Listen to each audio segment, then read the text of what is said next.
Olá, pessoal. Estamos aqui em Nova York, estamos na sede da ONU e ao lado da senadora Mara Gabrilli, a senadora que foi relatora lá do nosso projeto do autismo no Brasil, esse projeto que mudou a vida dos autistas, esse projeto que disse que o autista é PCD e trouxe tantas garantias para os autistas e para as famílias.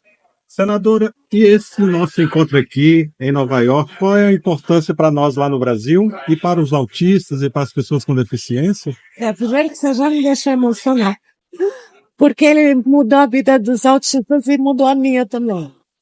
Que assim, quando o projeto chegou na minha mão para relatar, por mais que eu já fosse uma pessoa com deficiência, trabalhasse inclusão, eu não tinha noção da dimensão, sabe, do tamanho do não que as pessoas com autismo e suas famílias recebiam, sabe, desde o momento do diagnóstico ou do nascimento, né, que muitas vezes nem diagnóstico tem.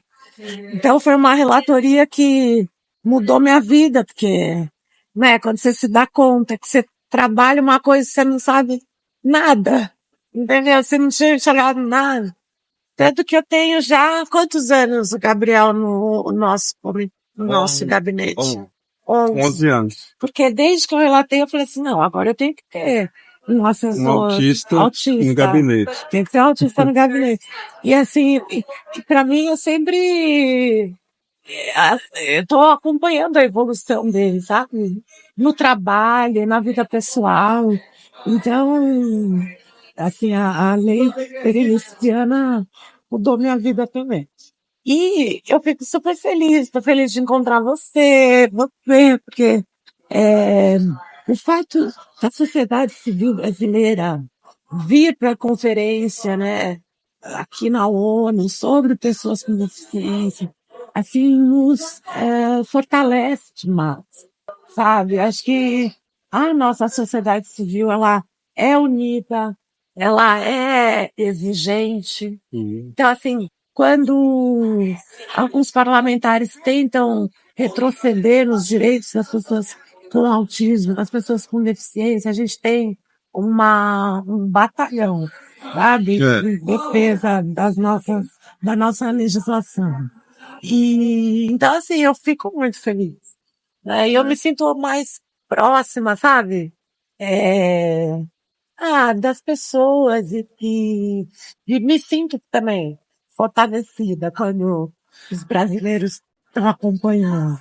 Senadora, as duas políticas públicas que o MOAB está defendendo aqui são, primeiro, centros de referência de atendimento aos autistas, para laudar o laudo precoce ou tardio, e as terapias, que é importante para o autismo.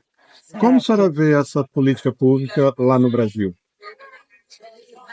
Olha, eu vejo de uma forma super possível de acontecer. Eu acho que a gente já vem evoluindo.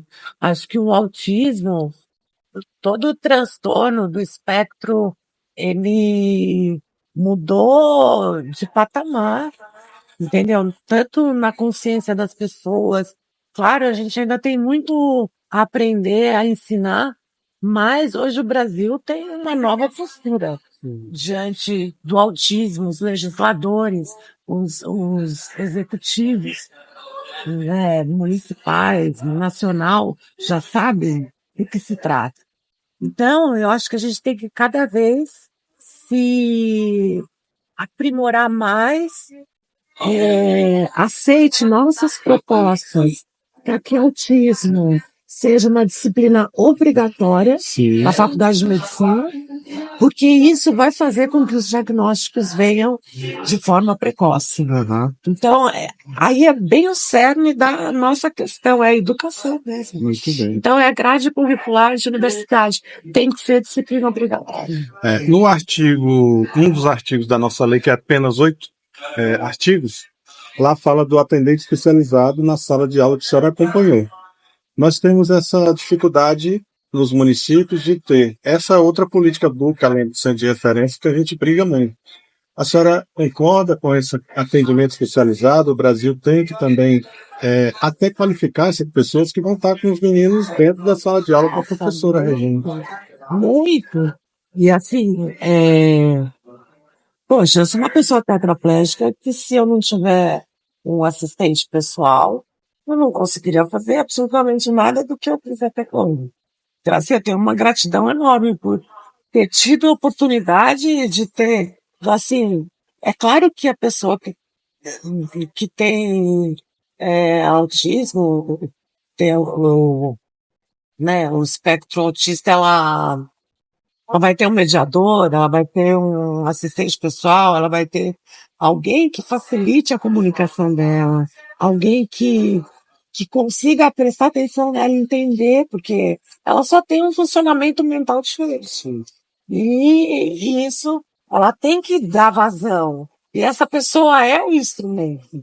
Então, assim, a gente tem que cada vez mais melhorar e aprimorar a política dos assistentes de vida escolar.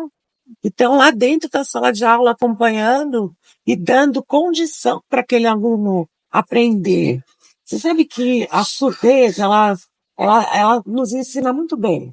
Porque, por exemplo, se você tiver um intérprete na sala de aula, o surdo, ele vai apreender a informação.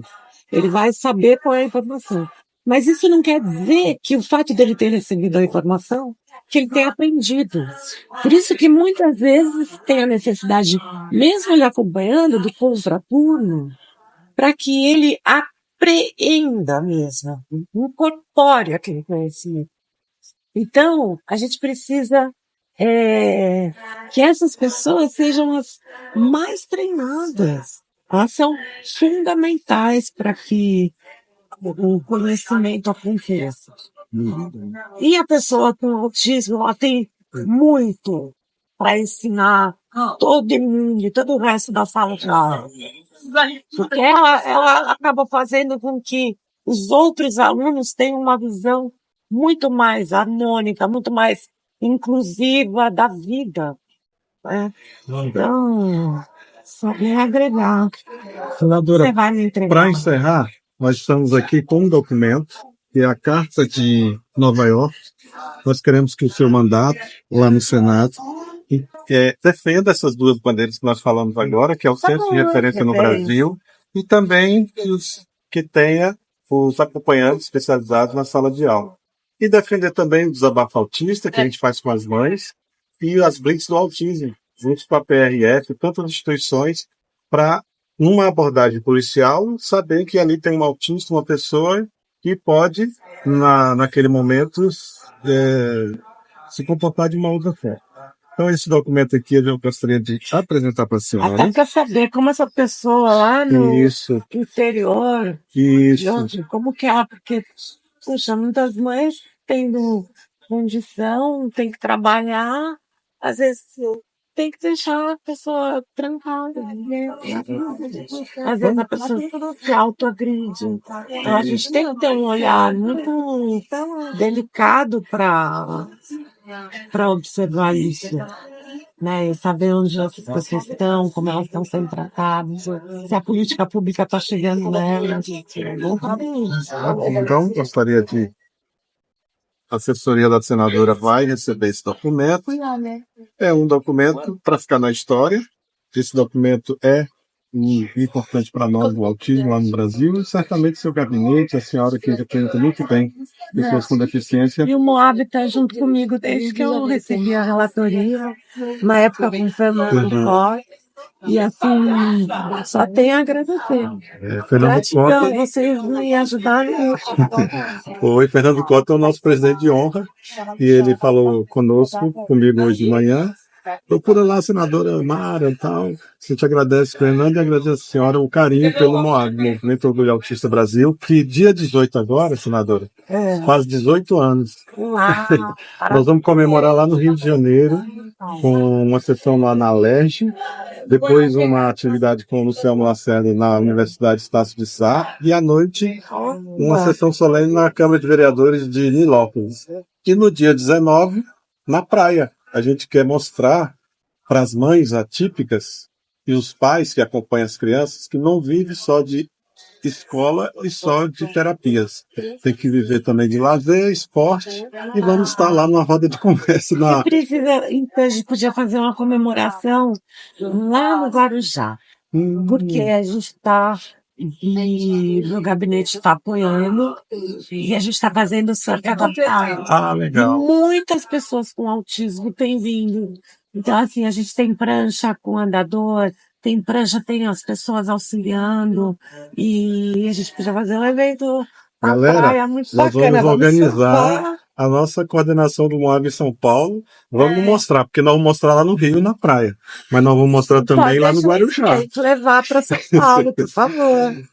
O autismo não é só isso, né, senadora? É lazer, é esporte, é cultura. Nós temos que tirar essas pessoas também de dentro de casa e fazer com que viva. Essa é a ideia. Tchau, tchau, pessoal.